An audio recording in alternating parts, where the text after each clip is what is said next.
মুসনাদে আহমদের বর্ণনায় আনাস ইবনে মালিক রাদিয়াল্লাহু তাআলা আনহু থেকে বর্ণিত, তিনি বলেন, আমরা একবার আল্লাহ রাসূল সাল্লাল্লাহু আলাইহি সাল্লামের সাথে বসা ছিলাম একটা মজলিসে। আল্লাহ রাসূল সাল্লাল্লাহু আলাইহি সাল্লাম খুব সুন্দর বক্তব্য দিচ্ছিলেন, আমরা সেই বক্তব্য কথাগুলো শুনতেছিলাম।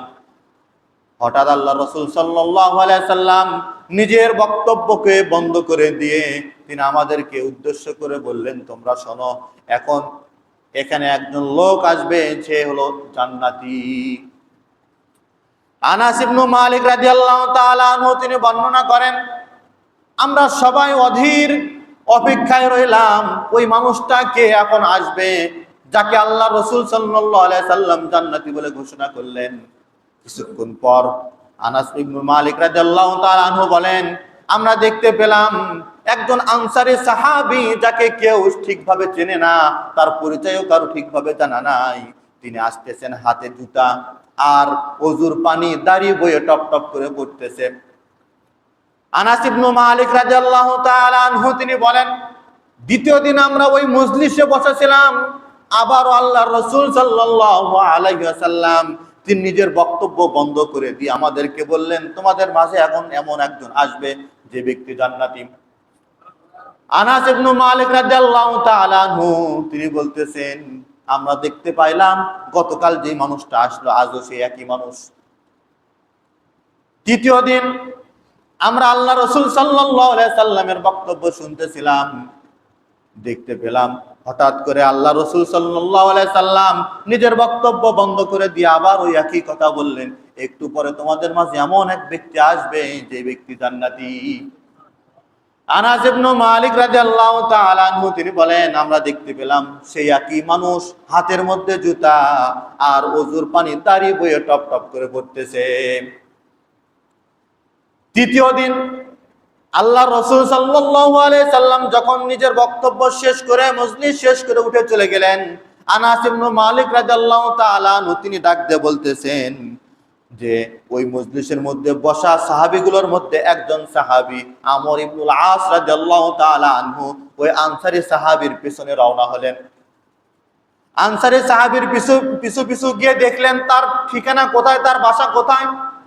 তার ঠিকানা সুন্দরভাবে দেখে আসার পর ৩-৪ দিন পর আমর ইবনুল আস রাদিয়াল্লাহু তাআলা আনহু ওই আনসারী সাহাবীর বাড়িতে গিয়ে বলতেছে, ওগো আল্লাহর নবীর সাহাবী, আমার বাবার সাথে আমার ঝগড়া হয়েছে, কথা কাটাকাটি হয়েছে।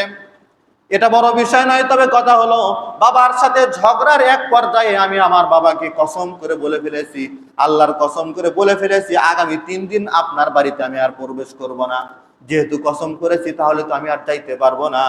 ওগো সাহাবী, আপনি কি আমাকে একটু আপনার বাড়িতে জায়গা দিবেন? আনসারী সাহাবী বলতেছেন, আহলান ওয়া সাহলান মারহাবাক বিক, তোমাকে স্বাগতম, তুমি থাকো, কোনো সমস্যা নাই।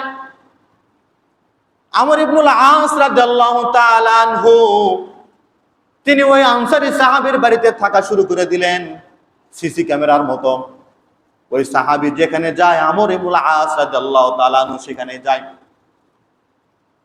দেখে যে কি আমল সে করেন, যে আমলের কারণে আল্লাহ রাসূল সাল্লাল্লাহু আলাইহি সাল্লাম তাকে জান্নাতি বলে ঘোষণা করলো। কি এমন আমল করে, এই আমলটা আমি দেখতে চাই। প্রথম দিন সারাদিন পেছনে ঘুরছে, কোনো আমল পায় নাই।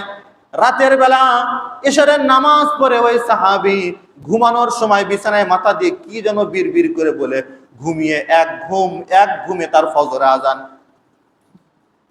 রাতের বেলা কোনো আমল নাই।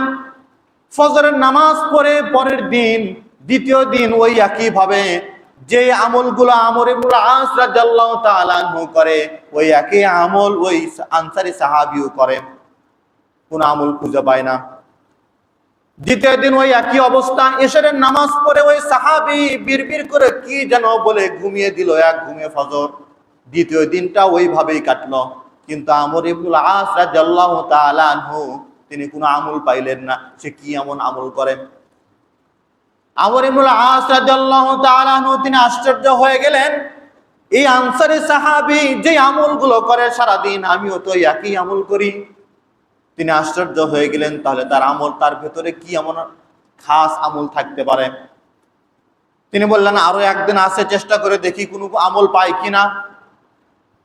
তৃতীয় দিন সারাদিন ওই সাহাবীর পেছনে ঘোরার পর রাতের বেলা তিনি প্রতিজ্ঞা করলেন আজ আর ঘুমাবো না, রাতের বেলা সারা রাত জেগে পাহারা দিব, দেখে এই সাহাবী কি এমন আমল করে। প্রতিদিনের নাই ওই আনসারী সাহাবী ইশারের নামাজ পড়েন, বিছানায় গিয়ে বালিশে মাথা দিয়ে কি যেন বিড়বিড় করে বলে ঘুমিয়ে গেলেন। এক ঘুমে ফজর। এদিকে আমর ইবনুল আস রাদিয়াল্লাহু তাআলা আনহু তিনি সারা রাত জেগে পাহারা দিচ্ছেন, কোন আমল খুঁজে পায় না। তৃতীয় দিন ফজরের নামাজ শেষ করেন আমর ইবনুল আস রাদিয়াল্লাহু তাআলা আনহু ওই আনসারী সাহাবীকে ডাক দিয়ে আড়ালে নিয়ে গিয়ে বলতেছে, ওগো আল্লাহর নবীর সাহাবী, আমার বাবার সাথে আমার কোনো ঝগড়াও হয় নাই, আর এমন কিছু হয় নাই যে আমার গা ঢাকা দিতে হবে, গা ঢাকা দিয়ে থাকতে হবে। তোমার কি মনে আছে কিছুদিন আগে একটা মজলিসে লাগাতার 3 দিন আল্লাহর রাসূল সাল্লাল্লাহু আলাইহি সাল্লাম আপনাকে জান্নাতি বলে ঘোষণা করেছিল। আমি ওই দিন প্রতিজ্ঞা করেছিলাম কি এমন আমল তুমি করো, ওই আমলটা দেখার জন্যই তোমার বাড়িতে আমি 3 দিন রাত যাপন করলাম। আনসারী সাহাবী বলেন, তোমার যা আমল আমারও তাই আমল, সেই একই আমল আমি করি। আল্লাহ রাসূল সাল্লাল্লাহু আলাইহি সাল্লাম কেন আমাকে জান্নাতি বলল জানি না, তবে আমি তোমার এই আমলগুলোর পাশাপাশি আমি এমন একটা আমল করি, সেটা হলো বিছানায় যখন আমি ঘুমাইতে যাই, ঘুমানোর আগ দিয়ে আমি আল্লাহ পাকের কাছে তওবা করে মাফ চেয়ে এবং নিজের মধ্য হিংসা বিদ্বেষগুলোকে দূর করে সবাইকে মাফ করে দিয়ে আল্লাহ পাকের কাছে আমি মাফ চেয়ে ঘুমিয়ে যাই। আল্লাহ পাককে ডাক দিয়ে বলি, রব্বুল আলামিন, আমার সাথে যারা হিংসা বিদ্বেষ করে আমি তাদেরকে মাফ করে দিলাম, আপনিও আমাকে মাফ করে দেন। এই কথা বলেই ঘুমের দোয়া পড়ে আমি ঘুমিয়ে যাই। তখন আমর ইবনুল আস চিৎকার করে দিয়ে বলে, হ্যাঁ হ্যাঁ, আমি আমার আমলটা পেয়ে গেছি। কোন আমলের কারণে আল্লাহ রাসূল সাল্লাল্লাহু আলাইহি সাল্লাম আপনাকে জান্নাতি বলে ঘোষণা করেছে, সেই আমলটা আমি পেয়ে গেছি। আমলটা কি?